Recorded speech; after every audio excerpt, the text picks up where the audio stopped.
All right, it's my pleasure now to welcome on professional golfer Brandon Rave. Brandon, how are you today, mate? I'm excellent, Chris. Thanks so much for having me on the show. You are one of the most educated and talented golfing minds in Victoria that I think is very underappreciated. So I'm excited to get into this chat with you. And I'm excited that I didn't start it off in a bad way where when I had James Nitties on, I said former professional golfer. And I think that probably clipped his ego a little bit. Yeah, that sort of ruined the whole show. Yeah. Yeah, no, wasn't a great start for me and Jim, but I've started off well with this one, so that's the most important thing. Fantastic. I appreciate the intro. No, all good, mate. Before we start about your career and what you do, I've got two Tiger Woods questions for you first. Go.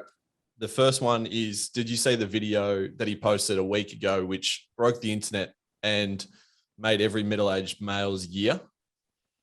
I 100% did. It was awesome. The big cat's back. Well, back hitting balls, so to speak. That's all it was. Say. No, it was for what looked like a very simple 8-iron swing. Yeah, it was. I think I may have watched it about 100 times. It's just great with the skins and everything. Yeah, no, it's great to see that. And the second question was, did you get emotional watching him win the Masters in 2019?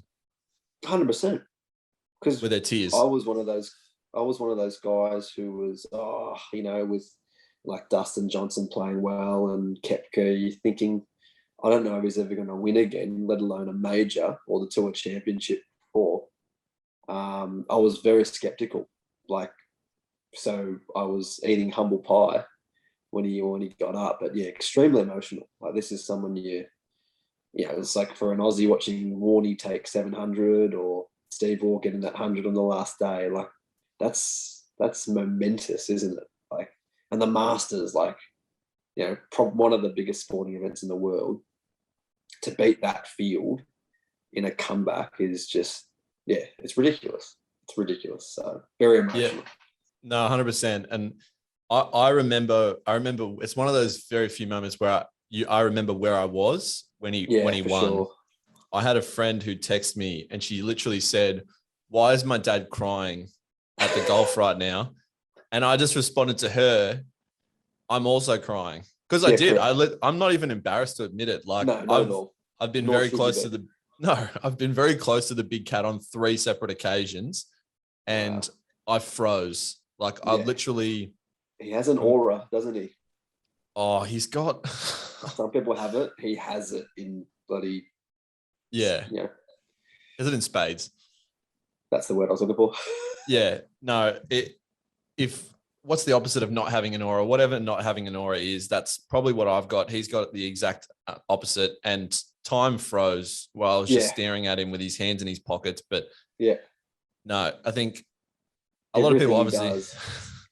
Him walking down the fairway and you're just dissecting every stride, and everything he does is awesome. I remember watching him at Victoria Golf Club in the Masters, the Australian Masters, and just it's etched into my head. He was walking down the 17th fairway and I was just like, we know a lot of good golfers being a golfer, and this was different. It was like, and I was looking at my mate and we're like, "Oh, did you see that? Like, did you see the way you filled that divot?" It was so good. You see the way you put the sand down? Just full boss. Like, it was just, and everyone, like, no one talked. It was like, oh my God. And I got some knuckle love on the 18th tee. It was like the best day of my life. So I haven't washed your hands since. I have not. Literally have not.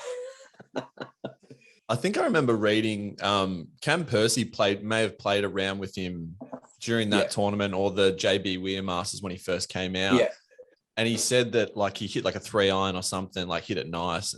And Tiger Woods, like, sort of said to him, he's like, "Nice shot, buddy." And he was just like, "Mate, it's just a 3-iron. Like, are you kidding?" Like, you just like almost just completely rattles your whole round, just like with the smallest compliment.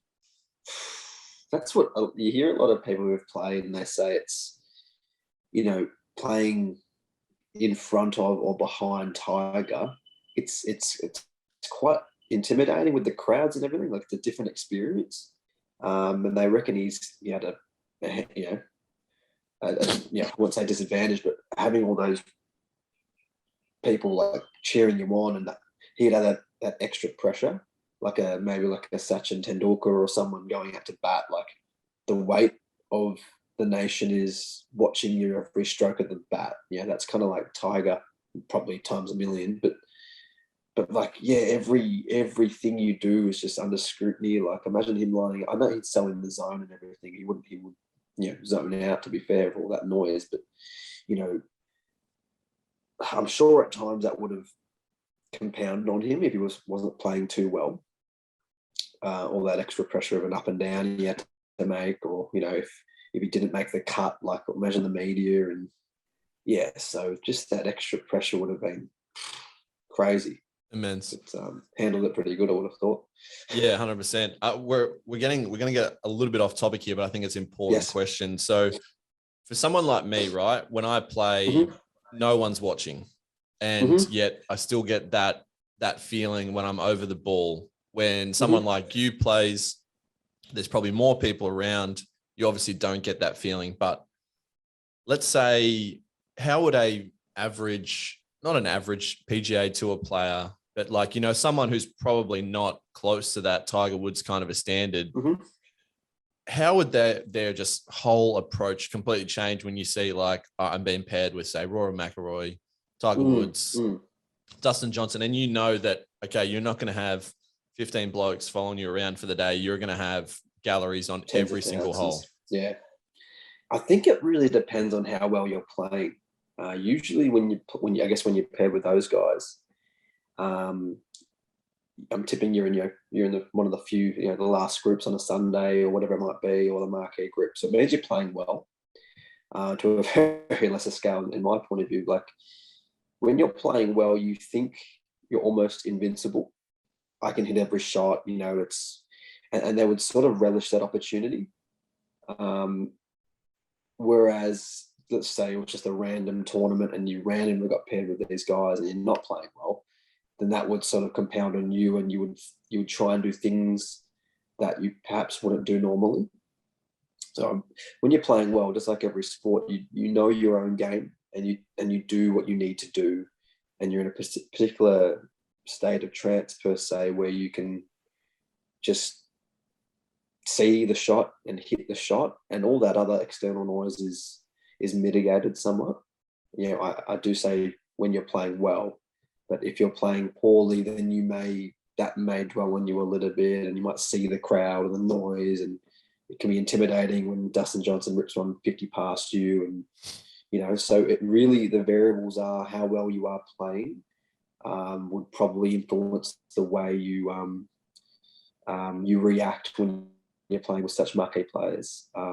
I've heard stories of people that get paired with Tiger, like let's say in a match play situation. We didn't have the greatest match play record, let's say, especially in like President's Cups. If you get paired with Tiger, like what an exciting prospect. You've got nothing to lose, kind of thing. You just know that your 3 under beats his, if he has a mediocre day, you're going to win, right? So, match play, you'd have a bit more of a nothing to lose attitude, but certainly, like, I think there's a stat, my favorite stat. It's like whenever Tiger's leading after 54 holes, I think he's only lost the tournament once, which is just like that's obscene, mental. Right? Yeah. So it'd be a fascinating experience. But going back a second, I'd say it depends on how well you're playing, sort of influences your own mental state, and then you just go about your business, right? It would be amazing if you did a comparison to every other PGA Tour player who has led after 54 holes. And then like the numbers would be like night and day. That's probably my favorite stat of him. Yeah. All the WGCs he's won and all that kind of stuff. My favorite is, after leading after 54 holes, I'm pretty sure he's only lost the tournament once. Yeah, that is. You're not getting in front of it. You're just not. They reckon Jack had that sort of almost like, I think he was training like with a hypnotist, and these guys just like a Shane Warne, I guess, when they get into a particular, when it gets hot out there, it's like that's when that's where I feel most comfortable almost. Just these freaks, right? They just, when it gets hard and the pressure's on, that's where I go, oh, that's where I start to kick in. Yeah, I don't think you can actually teach that for some people, but yeah, frightening stat, that one. Absolutely frightening. And I'm certainly someone who could not be taught anything close to that. But that's the type of insight there. Is why we've got you on, because that is absolutely brilliant stuff. Now, let's get into your career and sort of, how you got into the game. So do you remember sort of what age you started playing and maybe your first real golfing memory?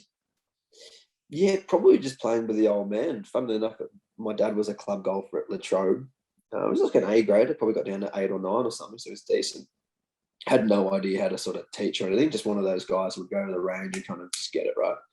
And I would just tag along with him to Bulleen and just he cut down this 8 iron, which was a blade, funnily enough. Like, it shouldn't be good to give that to kid, but you learn to find the middle. And I would just pelt balls with him.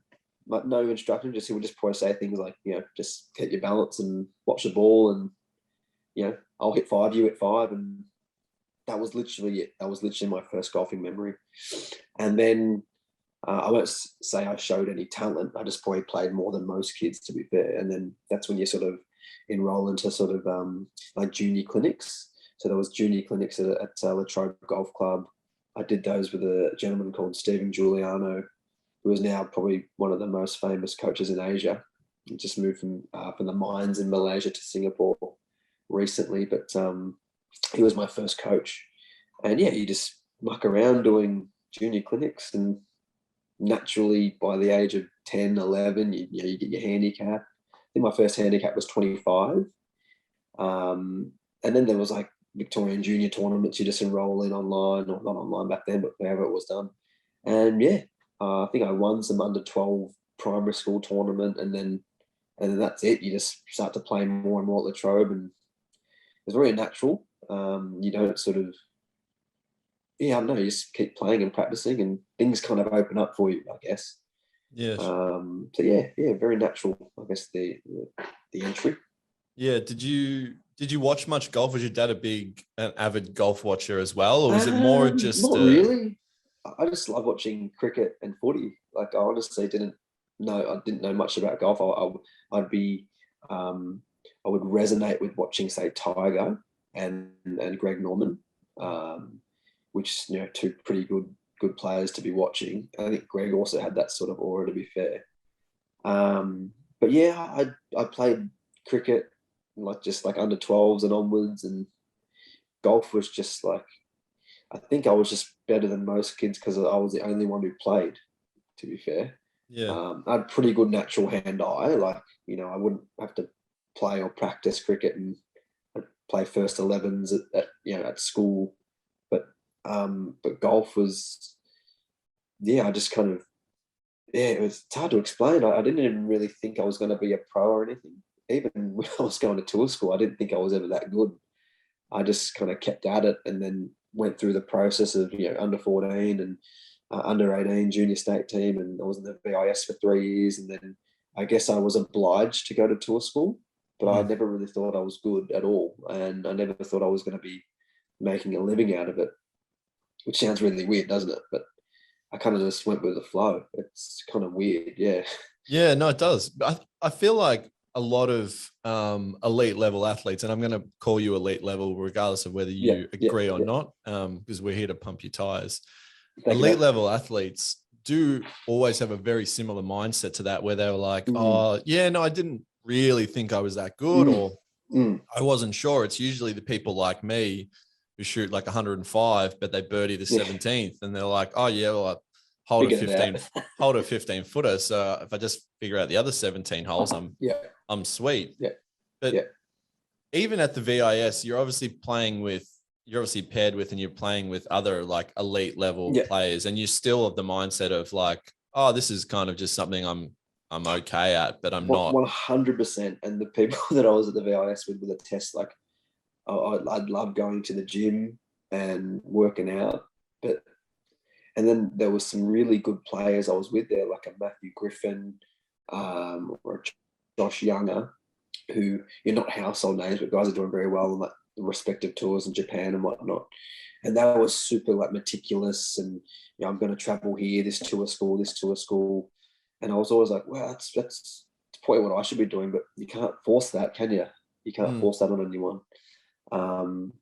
So when I went to sort of Asian Q school in 2012, 2013, I sort of got through the, like, the stages where you kind of get that Asian development tour playing rights. But even then, I wouldn't say it was like a holiday, but it was like, I would see people there who were grinding, like, this is my life, and this is really bad to say when you reflect on it, but I never really thought that I was going to become a major champion, where people would legitimately think they're going to get onto the US tour, which is why I sort of bummed out after 2 years and started coaching. I thought I could always speak quite well to people and articulate what they needed to be doing. So I won't say I found my calling in coaching, but I certainly never saw myself as a player, which is weird when you reflect on it. But yeah, I guess you get a lot to give to certain players now. Yeah. I mean, I wouldn't say it's weird. I actually think it's incredibly interesting because I mean, how many golf professionals are there in the world? There's hundreds of thousands, millions. And then the PGA Tour is made up of 150, 200 guys. Yeah. Maybe 250 with like, guys who have like, half status and stuff like that. And so correct. Yeah. Exemptions. I think it, as I said, it's not weird, but it is interesting because for someone to sort of go, hey, I'm good enough to be a professional, I'm good enough to make this tour, but also be realistic, which I guess is a very, very difficult thing to even tell yourself. It is, because a lot of people think you should be doing better and whatnot, but deep down, you've got to really ask yourself the hard questions for sure. Yeah, I think that's incredibly interesting, and I wouldn't necessarily look at it in a bad light. Not to compare the two situations, but I lived in Canada because I was obsessed with working for an NHL team, and I wanted to be the first Australian to do it. And I did like a couple of years of this amateur scouting stuff, and I was like, you know what, this ain't me. Like, I'm not special. There's tens of thousands of people who want the same thing that I want. There's nothing that separates. Like, as hard as it was for me to come to that realization and say, hey, I'm just average. I think it is one of those things that is a very important thing to be able to have that conversation with yourself. And I guess it's like a massive learning experience, right? Yeah, for sure, man. For sure. It's massive learning. And then that's where you sort of, a lot of people who have played on whatever tour, whatever level, can, if they're into coaching, they can give back to their students, just like all the experiences. Because as an athlete myself, I've had, say 3 years at the VIS, you've had, this is like the best coaching in the world, really. From a biomechanical standpoint, you've got like sports psychologists and really good coaching and access to all this stuff that you can, it'd be sort of a waste if you didn't give back to people, and you see it now, not to sound rude, but there's a lot of old school coaches who just, like, I won't say old school in a negative way, but let's say more uneducated coaches who just, I don't know, maybe get lucky. So I think that's maybe my motivation as a coach to go, there is a better way. Golf is a sport, just like cricket or whatever, footy. You must set a holistic sort of scope for your player in conjunction with their goals. Otherwise, it just turns into, just swing it easy, it's pick your slice. Well, no wonder no one's good. So you've got to be honest with people, right? And you've got to, hit them between the eyes sometimes, which is, I guess, my motivation as a coach. I want to change the way people think about the game, because I know so much about the game myself. It's like you are missing out on all these knowledge nuggets, we call it in the industry, because you're led to believe that there's a magical fix, or there's some sort of, I'm just going to get a lesson before my round. Like, it's complete nonsense. Like, if you use that mindset for every other sport, you'd be laughed at. Like, imagine you said, And "Oh, broke. yeah, I'm just going to change my bowling technique, and tomorrow's the first day of the Ashes." It's like, are you serious? Like, how dumb do you sound? Like, how dumb do you sound? I actually think I could do that though, to be fair. My off spin, Just tweak a few in my there. little tweakers, when they landed, they were good. Should have hold up an end for a little bit as at the boys do 31, the at 31, I always said that the fact that I didn't play enough turf cricket probably held me back, because synthos weren't really good for my little Suleiman Ben kind of big Suleiman loopy. Ben. Yeah, Left arm overs. left up. Yeah, so Suleiman Ben. I always thought about Suleiman Ben, this big sort of 6'5", probably 110 kilo West Indian man bowling left arm orthodox. Could you imagine, like, it if I doesn't was seem right. 6'5", I'd just be trying to kill. Wouldn't you just try to kill people? Are you kidding me? What's he doing? Yeah, no, that's Anyway. I didn't think I'd get a Suleiman Ben reference in, but I'm pretty happy about that. I'm glad you did. I'm glad you did. Question to just going back to coming to that realization, how important do you think it was for you to say, all right, I know that this is probably not my path in golf, but coaching is?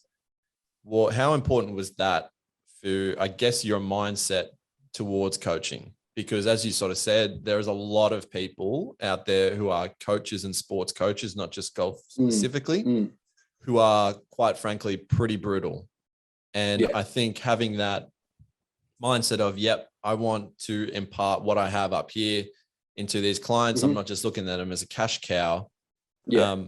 Is not something you see in an everyday coach. No, certainly not like a typical driving range. You don't want to see him as the bad guy or hurt people's feelings. But ultimately, I was saying this to a client the other day. I would rather have 20 clients who give you, $10,000 a year versus 1,000 clients who come for their, I need a golf lesson. Like, I need to sit down with someone. And it's mind-boggling how golf is such a big sport in the world, and no one really does this properly in Australia. Coaches know how to do it, but then the punter doesn't want that. They just want the quick fix. So, going back, I was just saying how we've got to sit down, write down what are your goals, and what can you possibly invest, whatever that might be, and let's sit down and write. Here's what you need. Here are your numbers at the moment, say on a Trackman, to get to where you want to be. Here's where you need to be. And then actually setting a curriculum, just like school or, like fitness goals or whatever it might be. You just simply have to have that approach. Otherwise, people are going to go around in circles, look at some crap tips on YouTube and just go nowhere.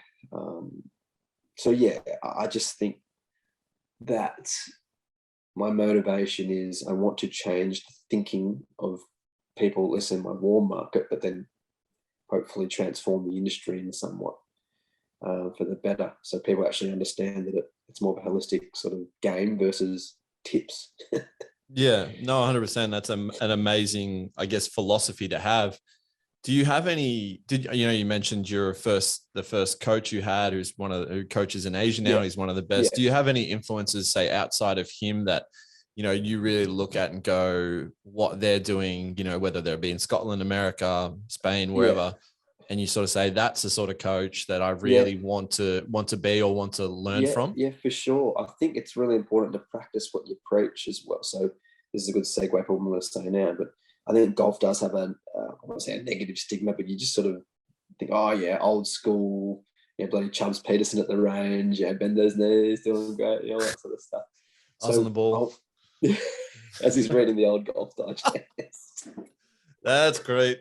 On the hips. Exactly. Yeah, that's it. And then Mrs. Haverkamp just sits on between her legs. She's keeping him. She's hitting him on the mat. She's paying the same amount as the really good golfer. That's another point. Butch Harmon would say that you would assume that he just sits there with Ricky Fowler and Dustin Johnson all day, but he goes, 95% of my income is the punter. So we've got to cater for those people, right? Gentleman in Queensland, never met him, but sort of via Instagram and all that kind of stuff. So Richard Woodhouse, who's I believe is maybe the head coach of the Queensland Institute of Sport golf program or elite program at KDB in Gold Coast. Fit dude, speaks really eloquently. And just like, I'm like, wow, what a consummate professional. Like if you look at footy coaches, like when I look at like a Nathan Buckley figure, I'm like, guy presents well, speaks well, looks good.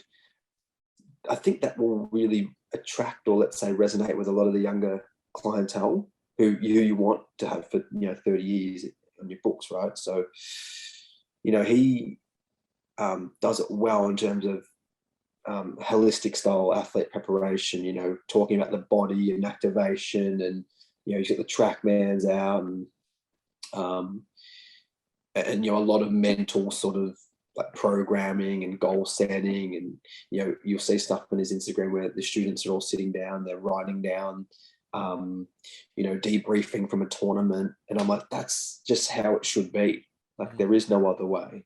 I'm sure a lot of the elite coaches do that with their better clients, but it's not what they don't document it. And I think these days people just assume that it's like, I'm just going to change my swing, and that's a very little part of golf, like a very, very little part of golf. Just swing it a certain way.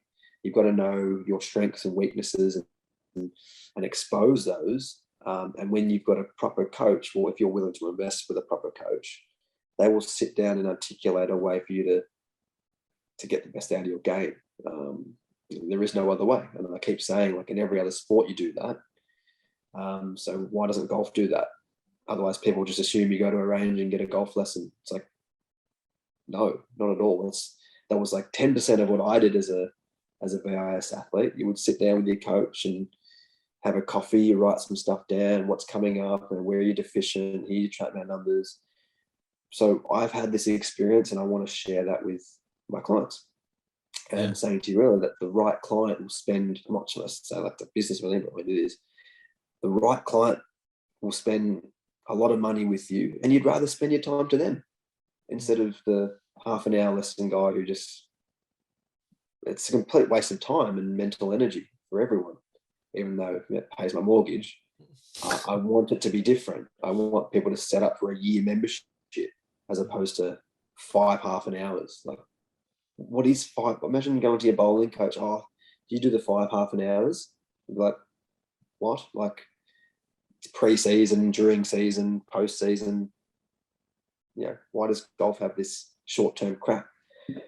In the States and in Asia, they're very big on like lesson memberships, and like if you want to do that sort of short-term stuff, they do like half days where it's like an experience, 5 hours, you talk about X, Y, and Z, club fitting, ball flight laws, have lunch, play 9 holes, and it's a very holistic approach to information getting. But there's no like quick fix rubbish.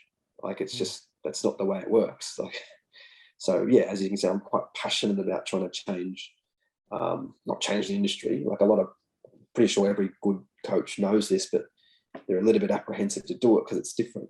I don't care what anyone thinks. Like I want to make a change, right? Yeah, 100%. I think it's the mentality side of things, right? Like I know every average golfer, who a lot of which are friends of mine who I play with. Now they'll go to the range, right? They'll hit 90 balls off a mat, and then and they'll be like, oh fuck, I was absolutely creaming my 5-iron. Yeah. And all of a sudden we go play a soggy Bandura track, and they go to hit the 5-iron, and the ball ends up, 15 meters in front of them in the mud. And it's sort of like, what the hell? But those same people, I love using the grass tees, which, a lot of the time at ranges that have them, they're more expensive. And most people just go, no, fuck, I'll just hit off the mat. How many times in a round are you hitting off something as pristine as a golf mat? Yeah. Well, I mean, for you, it's probably different, but for someone like me who goes around in 100, the only time you're doing that is off the tee. Yeah. Yeah. Or a good fairway or surrounds, right? But then, you're correct. You want to, here's how we can sort of periodize your training, right? So let's say you have a 1 hour lesson, and the first 10 minutes is Trackman data and analytics and and then we work some drills. And then towards the latter part of the session, you start to get a little less analytical, right? So with the mat analogy, The lie won't matter if you can compress the ball correctly. Like a pro doesn't go into a pretty average lie on the fairway and go, "Ooh, that's not the same as a mat." So your technical deficiencies expose you from mat and, let's say, average lie.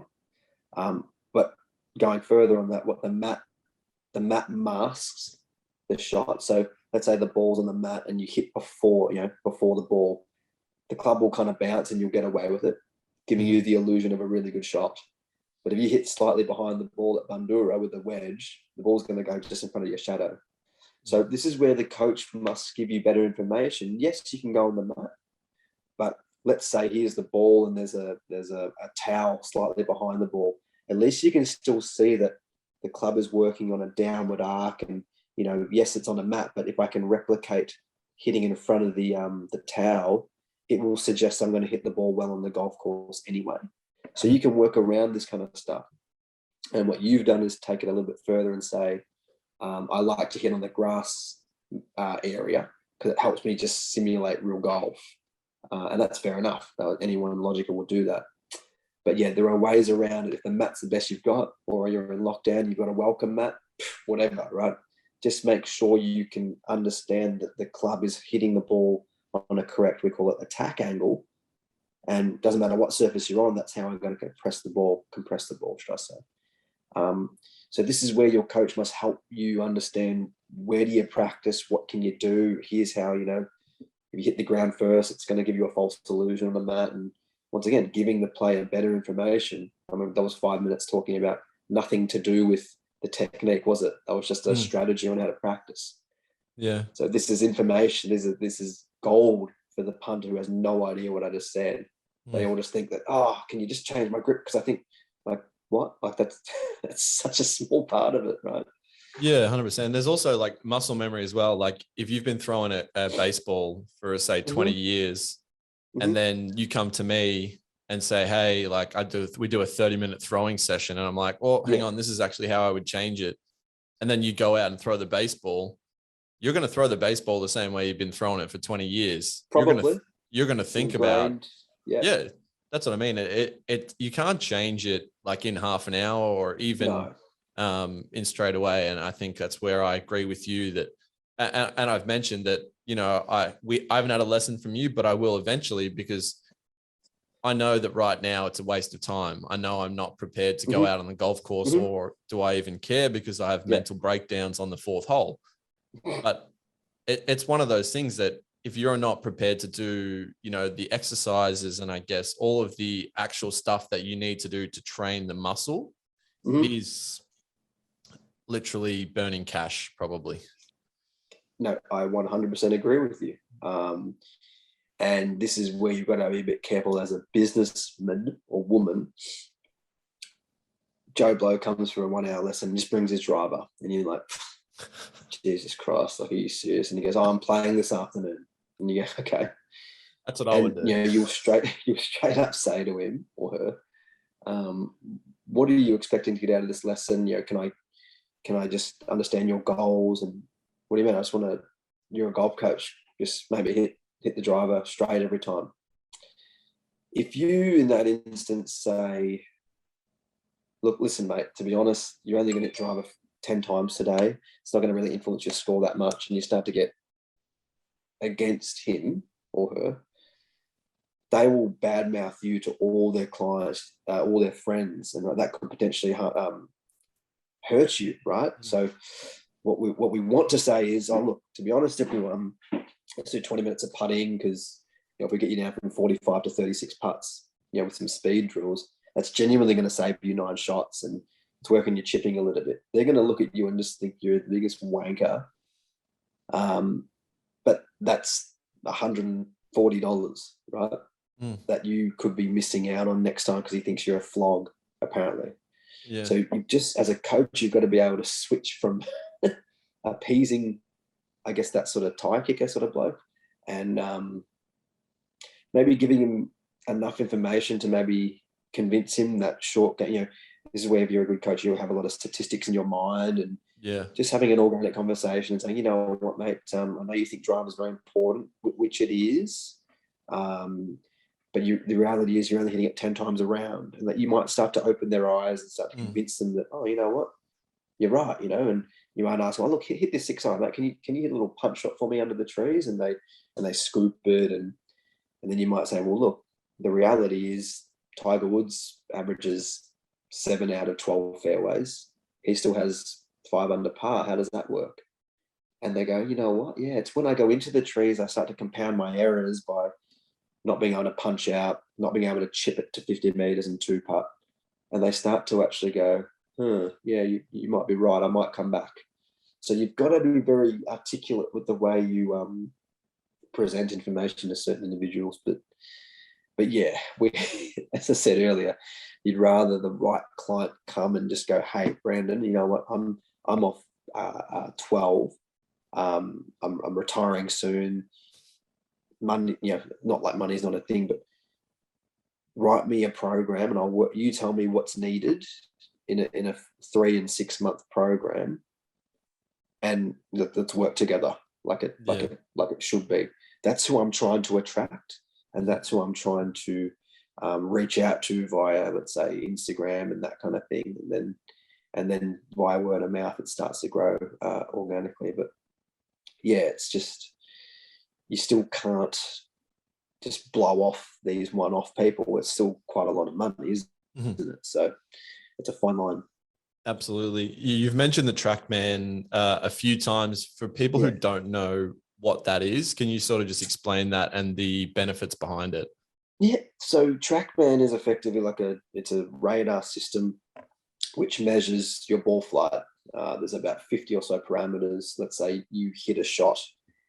It will measure, you know, what the club face is doing in impact, you know, the spin rate, you know, the ball speed, you know, what the club's doing at halfway down.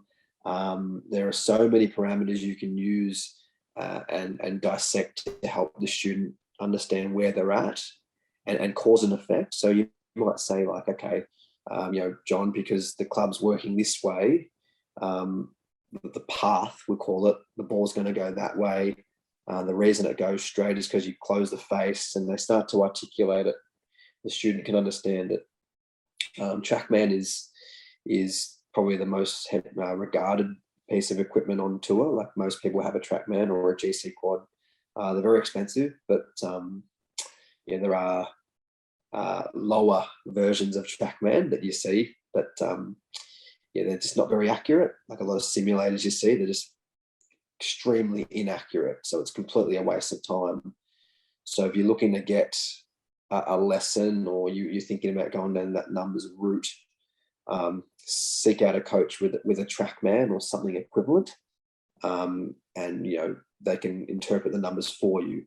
But yeah, it's just like, once again, it comes back down to your goals. If you say, hey, you know what, I'm off 13 and I want to get out to the 5. I'm like, okay, great. Here's what the average 5 marker club head speed is. Here's where you're at. So we need to increase that club head speed by 5 miles an hour via X, Y, and Z parameter in this period of time. Then you might do like a wedge combine test. A combine test is these numbers are gathered from hundreds of thousands of standardized tests on Trackman. So you might ask a client to hit 3 shots at 100 meters. Okay, and one goes 91, one goes 108, one goes 85. And you go, given those numbers, it's giving you an estimated handicap of 22 or something. And you go, John, you know what? You're telling me you want to be off 5, and your pitching combine test handicap is around 22. So let's prioritize your pitching technique, or maybe strategy, or maybe your wedges that have poor gapping. Maybe John's got a 60-degree wedge and his next one's a 44-degree wedge. And you go, mate, you've got a lot of gaps there in your wedges.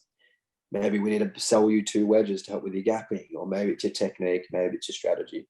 So once again, giving you don't use a Trackman every lesson, but it sets the parameters with hard evidence, and it's the best piece of equipment on tour, no doubt. It's just the most accurate. It actually started with, I'm pretty sure it's 2 Danish guys I don't know if they own this aircraft carrier or whatever it is, and two avid golfers, they were hitting balls off their aircraft carrier, and they were measuring that. They were like, oh, we can measure all these missiles off the aircraft carrier, but I wonder if we can start measuring the golf ball.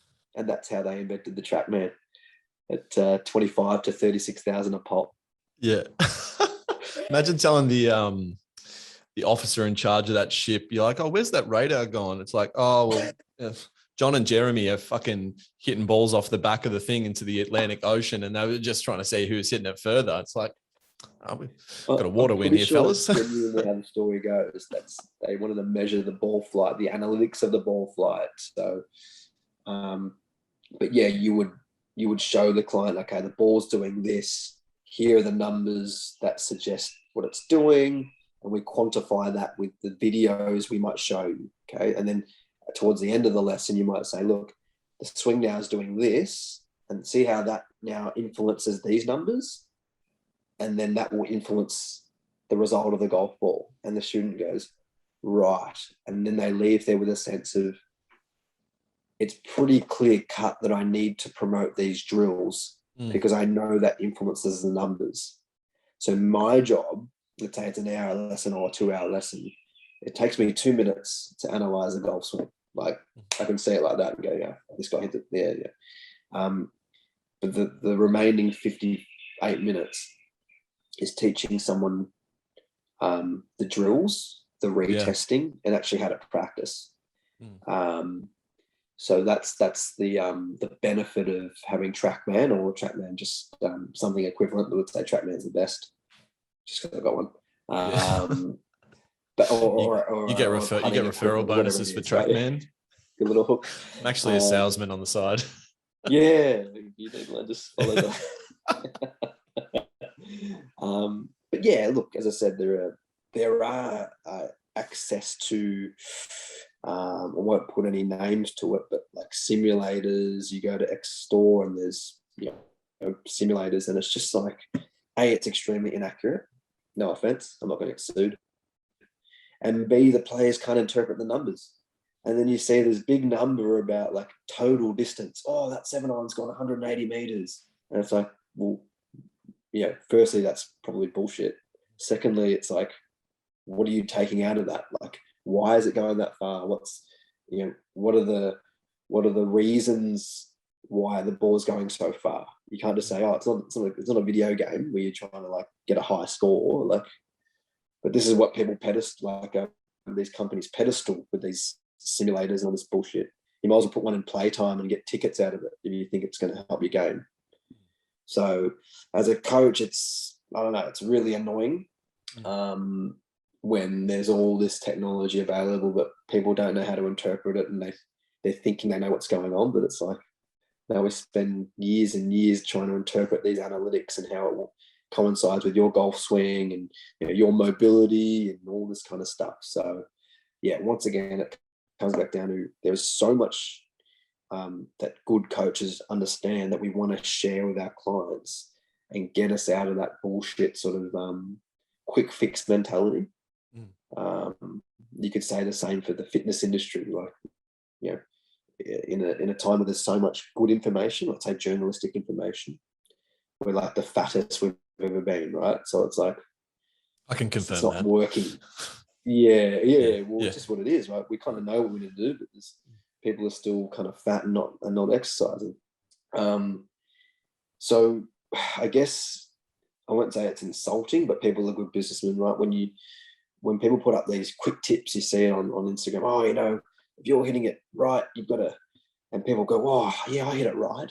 But there are a million reasons why you might hit it right in the first place, right? So I think when I look at like a Steve or a Richard Woodhouse, we were saying before, how I'm learning to sort of articulate my Instagram is more documentations of your lessons. You talk about, here's what you're doing and here's what you need to feel in a mirror. Let's talk about what we're going to do in this exercise. And that's getting away from the whole 5-minute abs sort of mentality, right? So when you look at all these really good coaches who have strong Instagrams, they're quite articulate with their drills, and then the right client buys into that. They buy into the program. Wow, this guy knows his stuff. And to the right client, doesn't matter what the cost is. I really want to get down to scratch or whatever it is. And I reckon that coach is going to help me get there.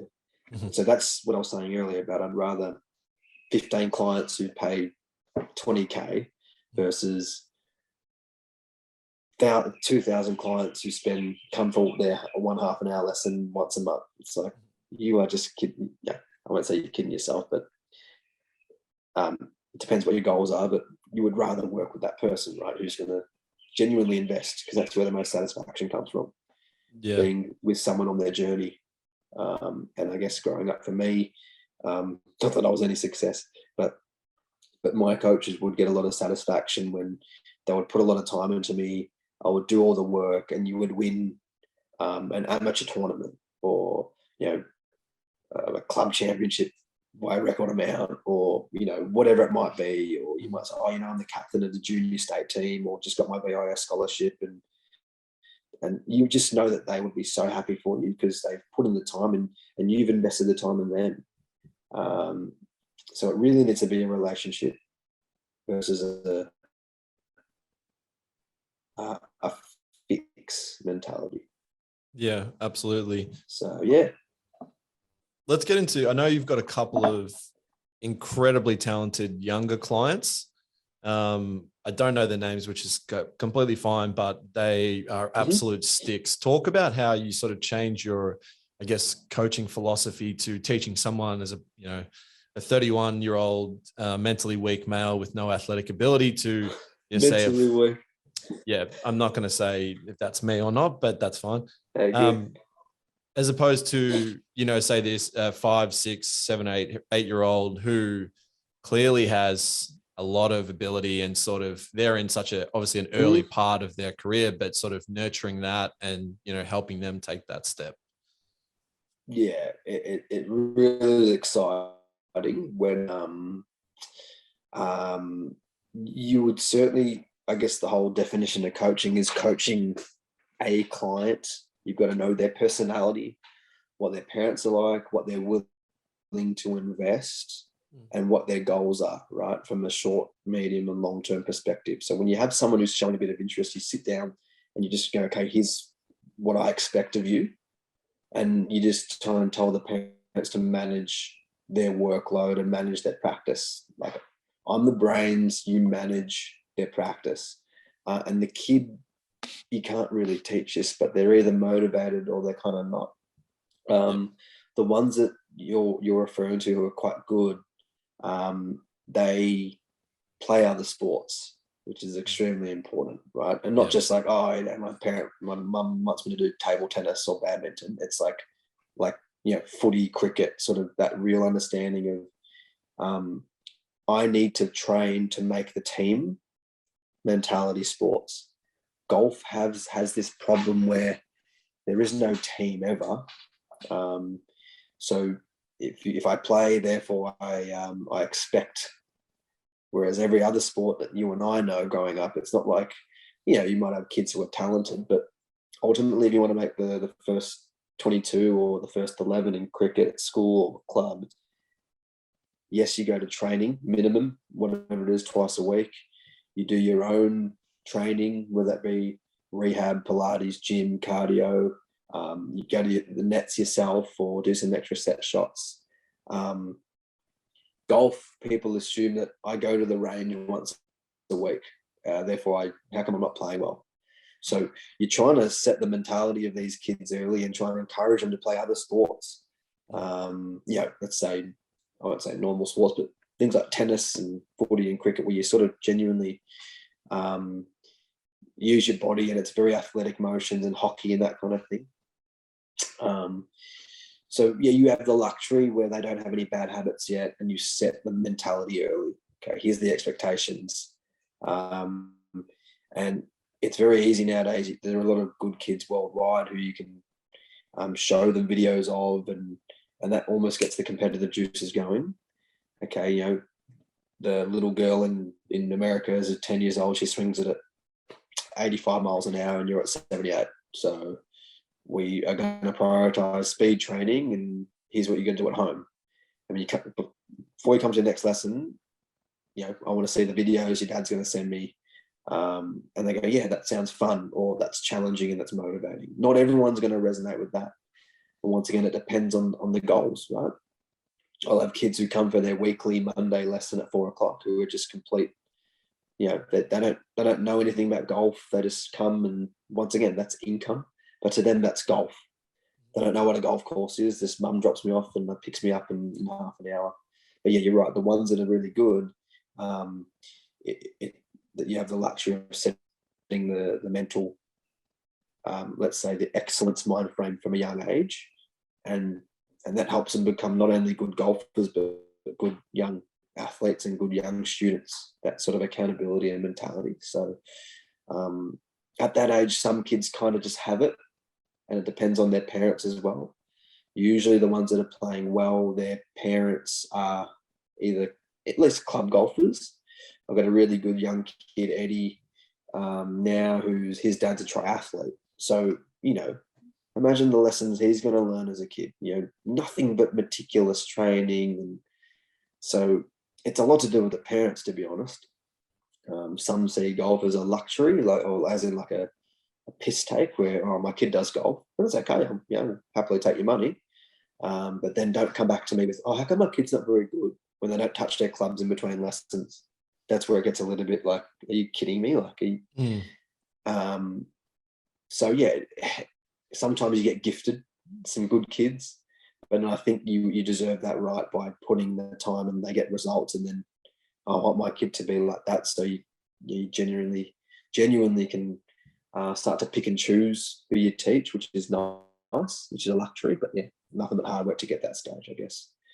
But yeah, certainly fun to coach them, because that they could genuinely be really good, which is exciting. And lessons don't seem like a chore. It seems like you're on this journey together, and everything you say they respond to, and they're listening, and they're doing the drills. It's just like, yeah, it's an absolute joy to teach some of these kids.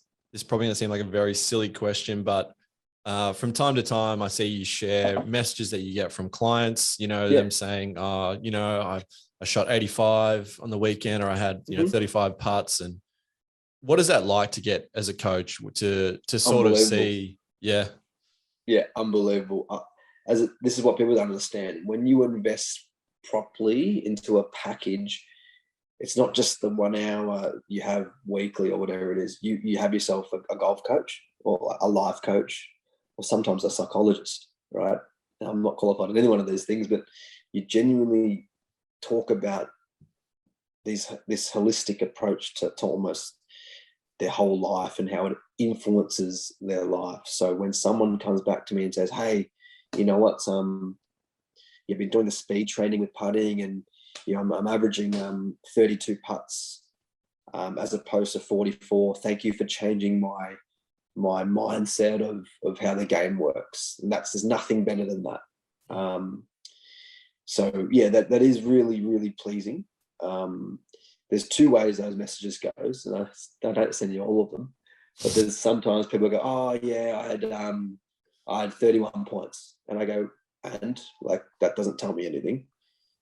You could have drove the ball really well and putted badly. So I want my students to say, hey, I played really well because of X. And that's when I go, wow, you're actually learning something now. Like, how many times do you hear that? Oh yeah, I played well on Saturday, but yeah, Sunday was really bad. But no one has any idea what the difference is. That's a concern. Either they're not well coached, or either they're very low sports IQ. You know what I mean? Once again, it comes back down to how well you're investing into the right coaching, or actually doing the training, because you kind of figure it out yourself. I'll use an analogy of like a footy player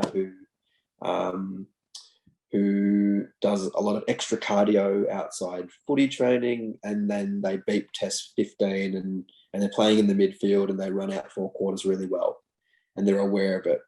Or if someone goes, oh yeah, I've had plenty of hamstring soft tissue injuries, and I only got 10 on the beep test. I don't know, maybe I'm just unlucky. It's like, well, really? Like, you're not doing the extra training. Like, so you've got to a coach needs to expose the player and go, here's what you're doing right now. Here's what John is doing, and here's why he's getting the results. And there's no excuse. That rubs off wrongly with some people. Oh, are you saying that I'm lazy? I'm like, yeah.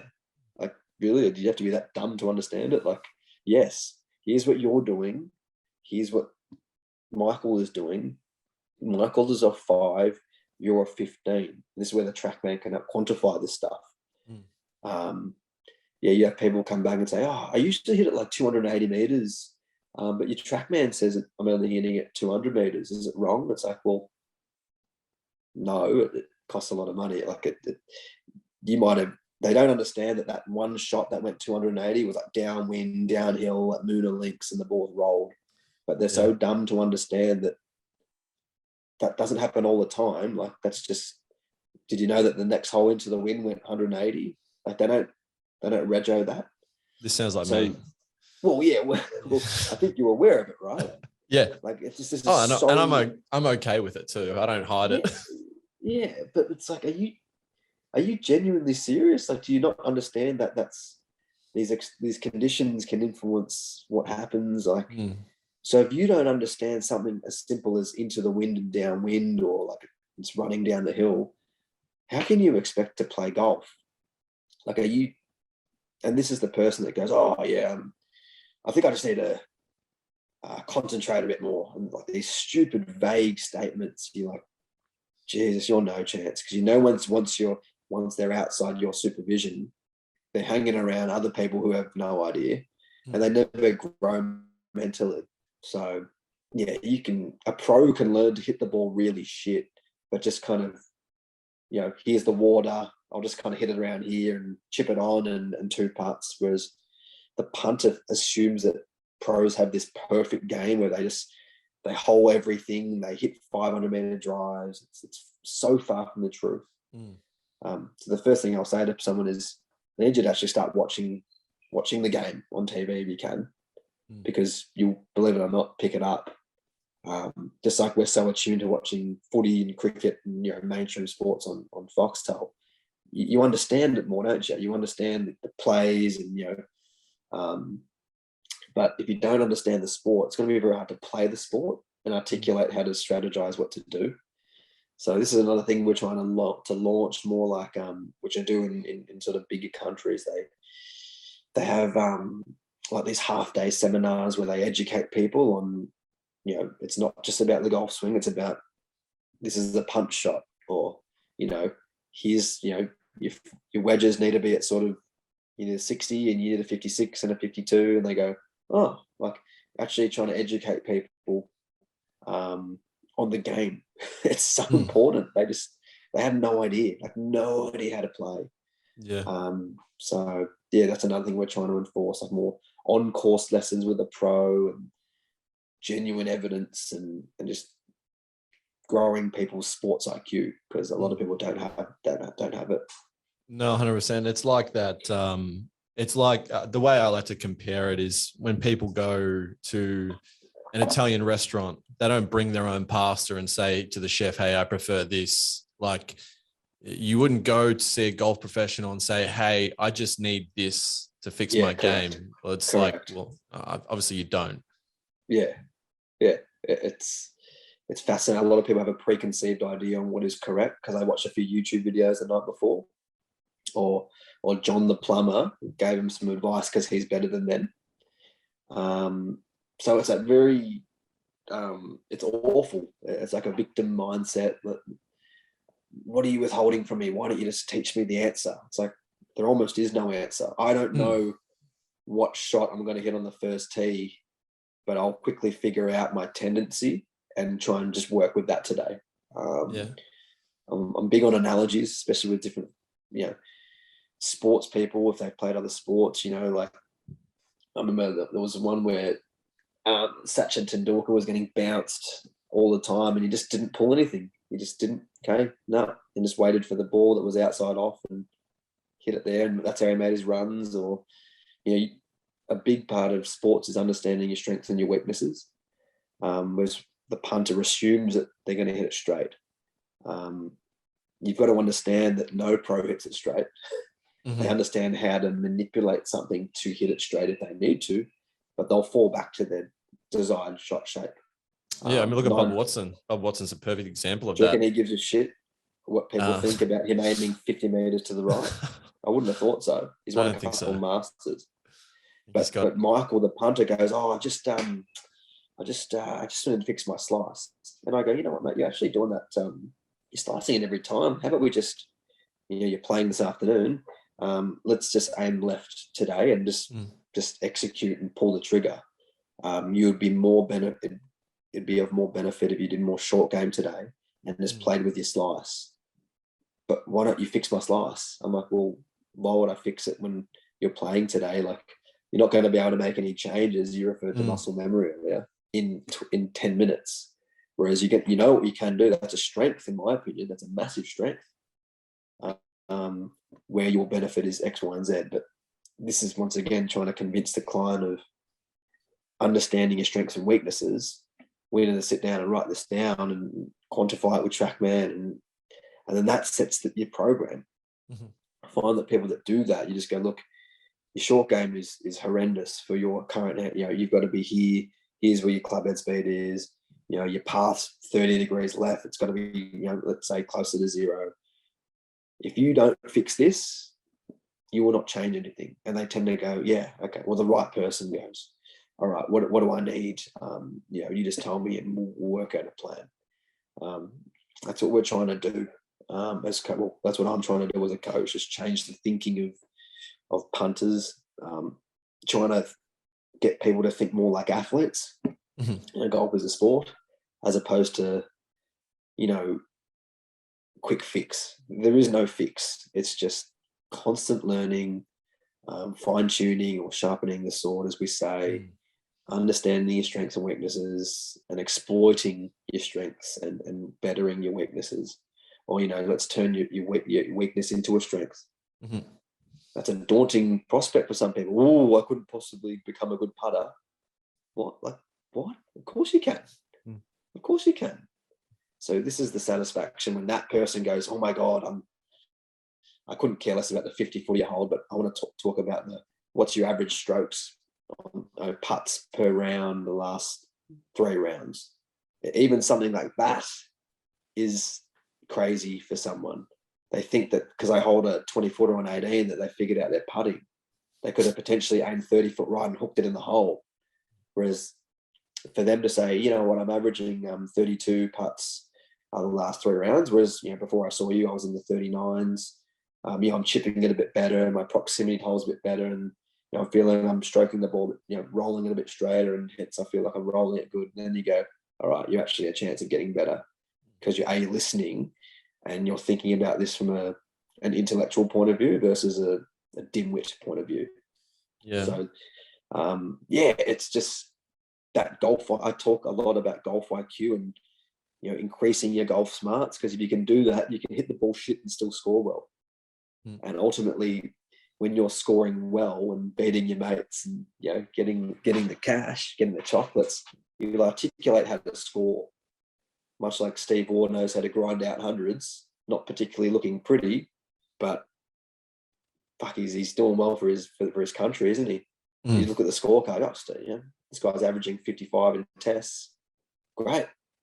Do you reckon anyone talks about, how ugly he looks outside off or whatever it is? No, just look at your average and let the results speak for themselves. So I find having a lot of analogies helps people, especially Aussies in cricket and footy, because they go, "Oh, you're right. I played NFL Div 1 footy," and that actually makes a lot of sense, the way you're speaking about training and so many different elements to footy training, perhaps, and that helps with certainly the Aussie market. So yeah, it's fascinating, isn't it? Like how deep we can go into it. But long story short, getting people out of this crazy fix mindset and challenging them to grow mentally is, it's where you actually will get better at this sport. You can use DVCA under 16 representative side references for me. Exactly. And that will work fine. Let's talk a bit about the game where it is right now? Obviously, it's sort of progressing towards bigger hitters where I guess the feeling of I want it into the fairway because, I know I can hit a 7-iron from there it's sort of leaving, and where guys are sort of going, I don't give a shit if I'm in the rough. It's this gain strokes mentality, and it's sort of completely changing the way they even shape courses. What's your opinion on that and sort of where the game is going? I think the biggest advancement is the ball, to be honest. We hear a lot about the drivers, which is obviously quite crazy right now, and you can't take anything away from the training. Case in point, Bryson DeChambeau, here's where I'm at. I'm going to change the game here a little bit, and you really got to respect that. It's true, the statistics suggest that the longer you hit it, let's say I'm 100 yards from the fairway, or 100 yards, or like 90 yards from the rough, the chances are you're going to make your scores are better the closer you are to the hole. That's just factual, so you can't argue with that. So there's certainly merit in hitting the ball very long. We don't want to neglect or deflect from the point how important putting and short game is.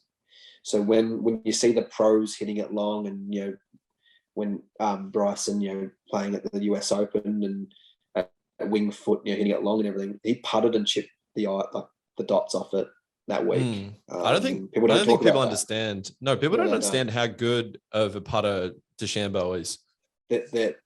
Or Adam Scott. Once again, I'll use an Australian reference. It was a tournament. I can't remember the tournament. It was a few months ago now, and it was a playoff. And Adam Scott on the third playoff hole, and Adam Scott's hit it to 4 feet, and he's tugged it left. And everyone's like, "Oh, yeah, they're classic Adam Scott." Adam Scott averages 29 putts per round on the US tour. That's not a lot. He was also 20 under for the week. So I'm not sure how that sort of works with. This is what we're saying. Chris, in terms of, terrible putter, stupid bloody whatever grip he has. And it's like, the reality is he's 29 putts per round on the US tour, and he had 22 under for the week. So I dare say he's probably a decent putter, to be fair.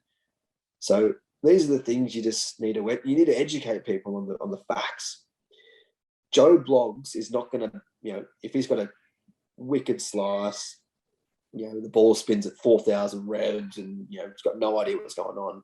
If he starts to think, you see all these guys on tour, I just need another 20 yards, and then you see what I mean? So there's a time and place for understanding what to do. As a coach, I would rather define it as let's optimize your ball flight. So, for example, this is where the Trackman helps quantify this stuff. Let's say I want to hit it further. Okay, cool. All right, let's work out a plan. So you swing it at 98 miles an hour with driver. Let's get it to 103 miles an hour in a 2-week period, whatever it is. Here are the reasons why you're losing efficiency. You're not hitting the ball out of the middle as much as you're hitting it out of the heel. Like your angle of attack is too much on the down. The ball spinning at 4,000 revs.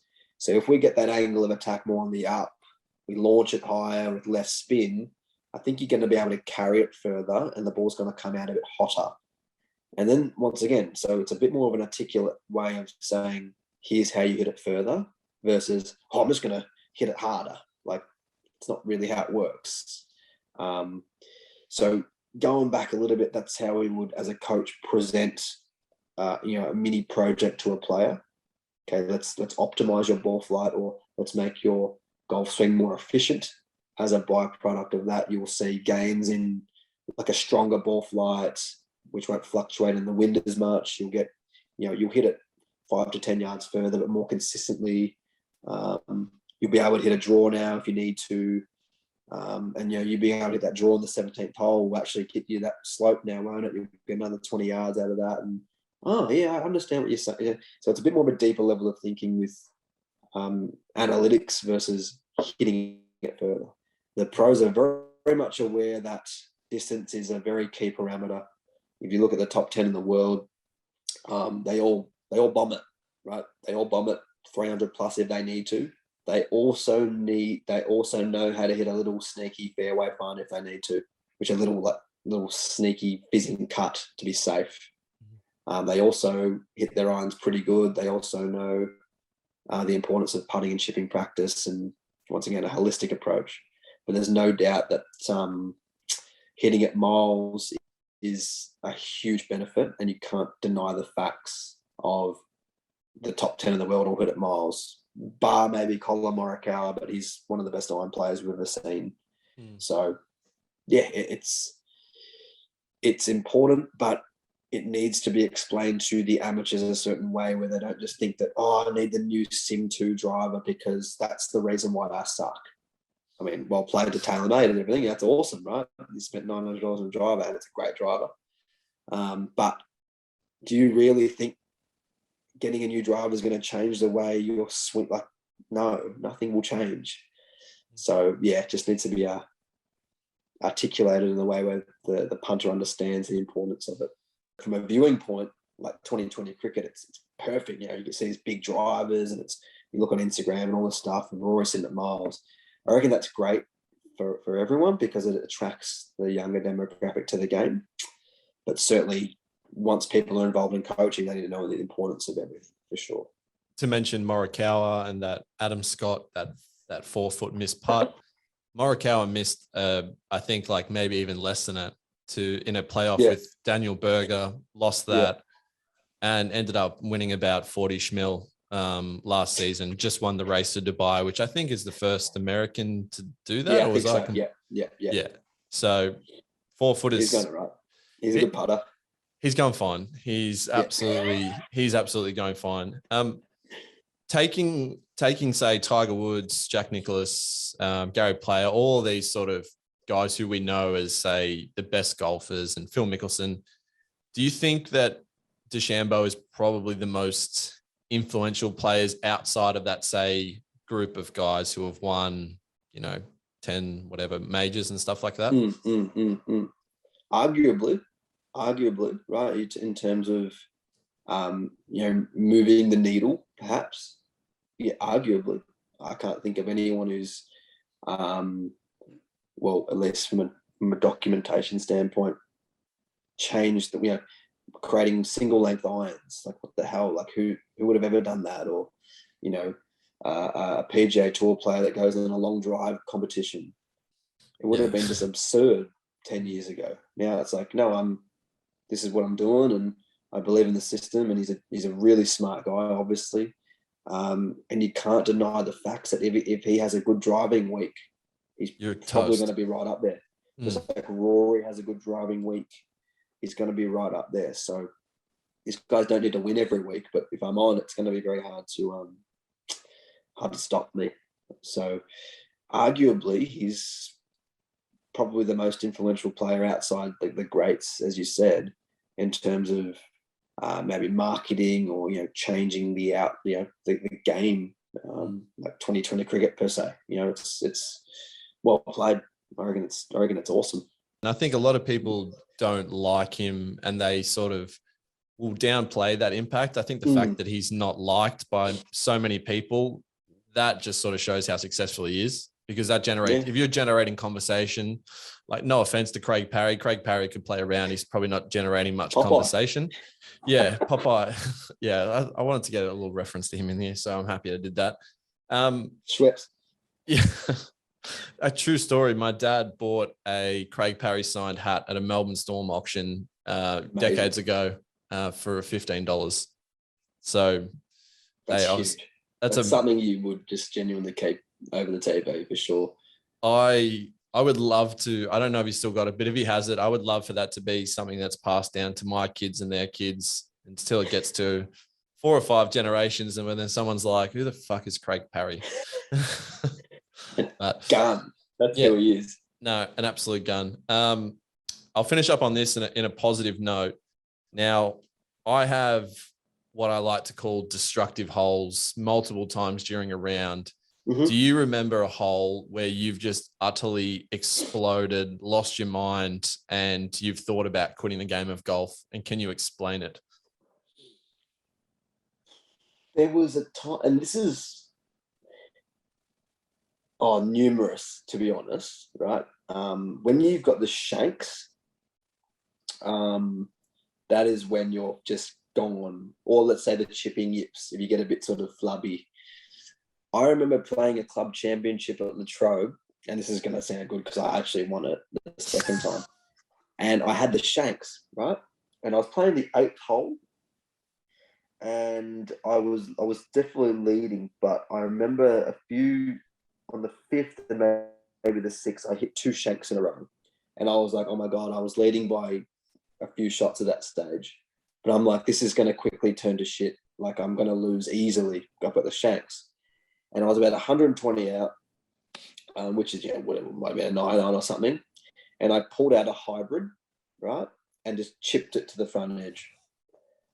That's not a capitulation by any stretch of the imagination, but that's someone who's at rock bottom mentally. Yeah. I was fortunate in that instance where Latrobe is quite a short golf course where I could just kind of hit driver as high as I could, and my chipping was okay. And that was the game plan for the rest of the 9 holes. Just hit drive as high as you can. Any par 3 or that would be just pull out hybrid and kind of just dick it to the front edge and try and make up and down. But a good lesson out there, if you know how to improvise perhaps. I can't pinpoint any particular capitulation, but there were numerous, no doubt. I think when you start to lose your chipping, I think that's the worst. I think that's the worst. You've just gone. There were numerous times at Victoria Golf Club where I grew up playing pennant and that kind of thing. And if you get a little bit yippy, yeah, it's a terrible place to be, because then that makes you want to quit. And I know a lot of people who have quit the game from chipping yips, extremely good ball strikers, but if you can't chip, you can't play right. I can't pinpoint a capitulation, but there's just too many. That's why I can't pinpoint any. That's a funny story. The chipping yips leading a club championship. The shanks leading a club championships, going from how many shots in front and thinking mentally, I will probably not break 100 if I remedy this. And I just pulled out hybrid and just kind of made sure I hit the toe of the hybrid as well, to make sure that heel was just not in the picture. So that's a funny story, but capitulations. I've walked off a few times. Yeah, I didn't spit it. I'm going home. I'm not putting myself through this in like Ivo Witten tournaments or whatever it is. But yeah, no. I can think of a lot of implosions of customers or colleagues, but nothing in particular. That's fine, mate. I can give you a good one because it came up in my Facebook memories a few days ago. Yeah, very good. I was playing at Rosanna, and this is the last time I ever played comp. Yeah. And I was playing with a guy named Michael Saketa, who wrote on my wall. That was the Facebook memory. So on the 18th hole, I've hit my. I'm not sure if you played Rosanna, but there's water like pretty much 50 yards in front. I hit my drive straight into the water. What hole? The 18th. Oh, the like par going towards the clubhouse. Yeah, I know. Yeah, all up the right side. Yeah, so I've hit the drive in the water. I was like, perfect. It's a good start. Yeah. Hit my next ball into Albury Wodonga, into the trees. Yeah. And so perfect. After I found it, I didn't have much to get out, and so I grabbed a pitching wedge to just try and punch it out. The pitching wedge snapped in my hands as I hit it. It must have hit a rock or something. Yeah. I was like, perfect. That's great. And then I think, and it's important to note that it was a shotgun start, so we didn't start on the first hole. So we're in the middle of a round. Oh, got a couple to go. You're very close to the clubhouse at this stage too. Very close to the clubhouse. And so got onto the green eventually, and I probably 4-putted. And I just very calmly just grabbed my putter and bent it over my knee. And I went to my mate, Michael. I was like, hey, Michael, chuck me a putter. And there were two old blokes there. I doubt they're listening, so they can go fuck themselves. Yeah, correct. They were like, nah, you're not using that putter, mate. It's like, you bent your own putter. That's the rule. You can't do that if you break your own club. Yeah. Get a life, mate. So yeah, I had about 6 or 7 holes left. So I just tried to putt with actually a different club Just a each wedge. time. Yeah. Yeah. What do So you at the end, reckon? I've seen people have some real benefits with a 3-wood putting, and like just trying to belly a lob wedge is not too bad either. yeah, I reckon a pitching wedge or a Yeah, sand wedge. well, Sorry. work out your Yeah. system. Yeah, sandwich, Just- hover it over. Just yeah. Yeah. So I can't think of any particular capitulations, but I've broken a few clubs in my time. A lot more in practice. A lot of wedges in practice. Just buggy tire. Just across the old Yeah, that happens. thigh. I'm not sure that's a capitulation, but I've broken a lot of clubs. That could be defined as a capitulation to a certain person. But yeah, I can't think of any. But yeah, broken a lot of clubs.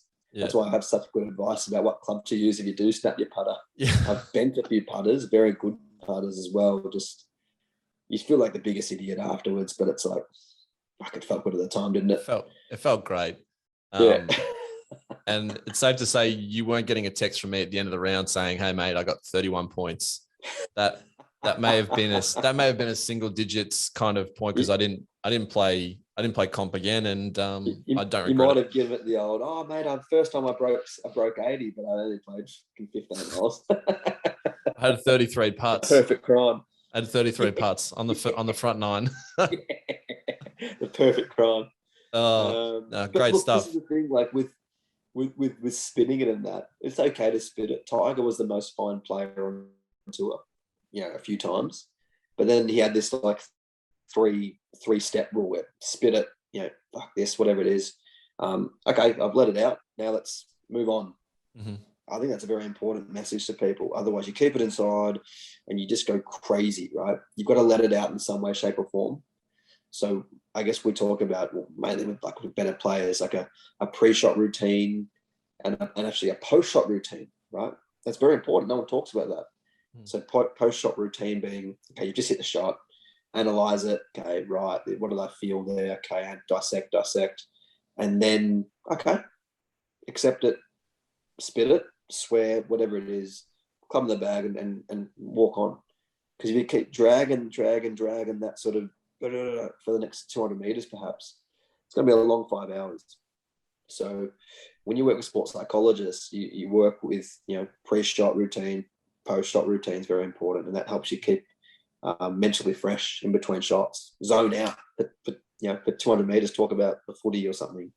If you keep thinking about the previous shot and that kind of thing, yeah, you're going to burn out, especially in a 4-round tournament. It's like a 6-round week if you play a tournament. It's Thursday, Friday, Saturday, Sunday. But then you might arrive on Monday and play a couple of practice rounds, right? So you've got to know how to stay mentally fresh and switch off, believe it or not. Switch on and switch off. It's an art in itself. So just on that, yeah, you can spit it. I don't care if my student spits it. They're human, right? But get on with it. Get over it. Move on. I'd rather than do that than keep it inside and bloody implode. Yeah. Good bit of information, right? Absolutely. People swear now because of me. Brandon said it's okay. Mate, that is absolutely incredible insight and an incredible way to finish. Thank you very much for letting me pick your brain and for trying to change the coaching philosophies of the very stubborn game of golf, mate. I look forward to getting a lesson of you and losing my temper and then being able to recompose myself eventually one day. Let it out. Recompose, mate. Recompose. Tiger did it, so you do it. Yeah, I don't think I'll make a Tiger-like comeback to the 13 handicap that I once had, but maybe I'll get back under 30. Not with that attitude.